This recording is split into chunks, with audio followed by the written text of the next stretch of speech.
जी बोले कि जब द्वापर का अंत और कलयुग का आरंभ था, उसी समय बहुत सी शोकाकुल स्त्रियों ने आपस में सलाह की कि क्या इस कली में माता के जीवित रहते पुत्र मर जाएंगे।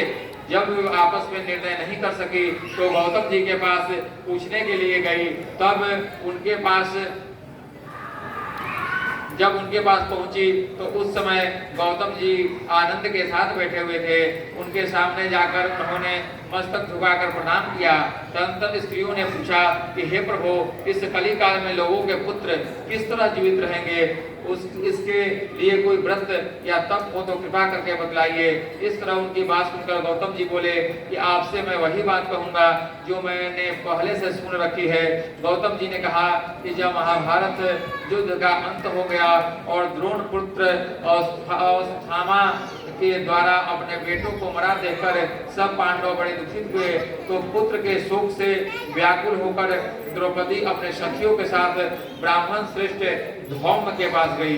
उसने धौम्य से कहा कि हे विप्रेंद्र, कौन सा उपाय करने से बच्चे दीर्घायु हो सकते हैं, कृपा करके ठीक कहिए। धौम्य बोले कि सतयुग में सत्य वचन बोलने वाला, सत्याचरण करने वाला समदर्शी जिमुतवाहन नामक एक राजा था। एक बार वह अपनी स्त्री के साथ अपने ससुराल गया और वहीं रहने लगा। एक दिन आधी रात के समय पुत्र के शोक से व्याकुल कोई स्त्री रोने लगी, क्योंकि वह अपने बेटे के दर्शन से निराश हो चुकी थी। उसका बेटा मर चुका था।